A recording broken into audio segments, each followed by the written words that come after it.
Starting from the tube, humihingi na po Anong sila. oras yun nung hihingi sila? When they arrive po, it's about 10 o'clock. 10 o'clock. Or So 2 oras makalipas bago ninyo na ibigay? Ma'am, just to be clear. Yes. Just to be clear.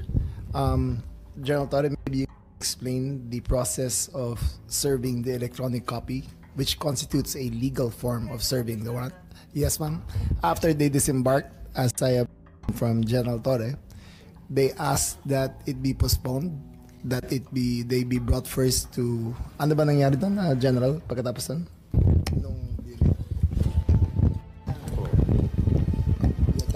They only disembarked when the electronic copy was produced and given to them. So, kaya sila lumabas. And when they step out of the plane, at the junction of the moving part of the tube, PG Fadulyon met them and attempted to read the rights to President Duterte.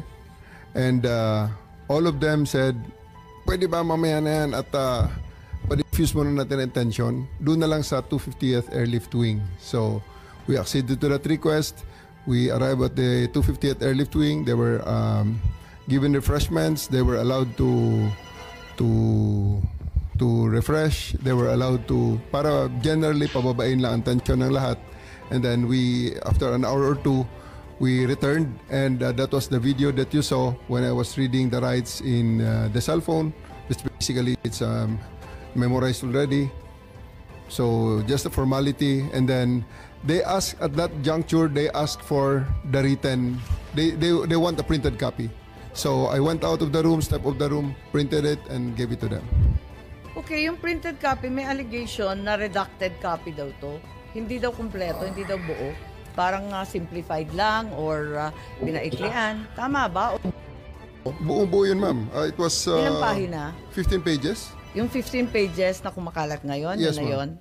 Yes, So yun ma'am. din ang naibigay doon sa Villamor? Yes, ma'am. That was properly received by Attorney Delgra in assigned So Attorney receiving copy. Delgra. Yes, ma'am. Pero nakita ko sa ating video na iba ang pangyayari tungkol sa abogado. Pwede bang panoorin natin?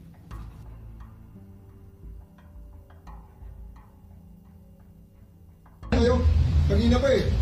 Hindi naman lahat, ilan ang hinuli ngayong araw na to, sir? Sa iba-ibang mga krimen. Ilan ang binigyan ng ganitong... Kasi nandito kayo lahat eh. Nag-iisang tao. Ilan ang binigyan ng Nag-iisang ganitong... tao. Dami krimen sa labas. Nandito kayo. Sir, hindi kami humingi ng pabor. Just invoke Article 59. Bakit hindi yan magawa-gawa? Attorney, you will be That's precisely the point that I'm saying. That's precisely the point. Please lang, bawal hawakan. Attorney, you will be Bawal hawakan. Bawal hawakan. Bumalik ko na lang. Bawal The right to hawakan. counsel is something that has to be observed and Huwag respected. kayong umawak. Huwag kayong pakialam sa kanila. Kasi nga, ano yung lawyer? Huwag na tayo Nag-uusap pa kami. Huwag mo hawakan yung lawyer. Huwag mo hawakan. Nag-uusap pa kami. Huwag mo hawakan. Huwag mo hawakan. Huwag mo. Nag-uusap pa kami. Attorney, please. Huwag mo hawakan. Is this what you want? Is this what you want, Mr. President? Huwag mo hawakan. Tayo lang eh. Kayo mga Huwag mo hawakan yung nanay ko! Ang ina mo! Kayo mga sundalo, tanungin ko kayo, anong kasalanan ko? Okay, dito sa video nakikita na si General Torre hinihila yung abogado. Standard procedure po ba ito ng Madam Chair? PNP? Bakit mo kinakaladkad yung abogado? Hindi ba karapatan ng isang akusado, arestado na magkaroon ng abogado? Bakit ayaw ninyong palapitin yung abogado? Gabi na ho yun, ma'am. That's already the time that I'm forcing everyone to board the plane. I'm already forcing the former president to board the plane, ma'am. Tapos na yung napakarami ng optics sa kanilang ginawa dyan, ma'am. And Interesting use po of force. You were forcing them. Yes, So you ma'am. admit you forced them. You I used have violence. to. I have to because they won't go with us voluntarily, ma'am. So I have tried all the lahat ng pakiusap ay ginawa na General namin buong naman, sa araw. dinami-dami ng pulis, ang tanda-tanda na, may sakit pa. Sa palagay mo, masisindak pa yun. O kaya bang lumaban nun? In fairness to the President, ma'am, after I handcuffed E.S. Mijaldea and told Attorney Delgado that he's the next one to be handcuffed and boarded on the bus, the former President actually acceded and said, sige na, alis na tayo. And you saw that on video. Well, It was nakita namin, Romy. di ba, hinihila mo yung upuan. Hindi ba dapat, talagang General Torre, kailangan makinig ka doon sa sinasabi ng abogado? Di ba karapatan nun? I have already arrested, I even arrested E.S. Mijaldea, ma'am, for obstruction of justice and placed handcuffs on him. That was already the last parts because masyado ng gabi, aabutin na kami ng umaga din, ma'am. It's Ilang already oras na? unreasonable. 2 oras pa lang. Ikalalanding lang ng Hong Kong ng alas 10. Alas 12 12 hours. pa lang to. 12 hours, ma'am. Kaya nga, anong oras to? Kasi Mga sabi 7 mo o'clock na- kanina, 10 o'clock Mga 8 o'clock yan, dumating. ma'am. Yung kay Delgra. O, anong oras na Mga yun? 8 o'clock yan, ma'am. Sa umaga na yan? Gabi. 7 o'clock, 8 o'clock ng gabi na yan, ma'am. 8 Si a.m. Delgra. Ay, 8 p.m. Yes, ma'am. Gano'ng katagal na yon? 10 hours, ma'am. 9 hours. Naka 9 to 10 hours na. So, sa palagay mo, si former president had sufficient chance to challenge na the validity of the arrest. So, sinasabi ninyo na 9 to 10 hours na yan. Kasi nakuha niya yung warrant nung alas 12 mahigit. Hating gabi lampas, ano?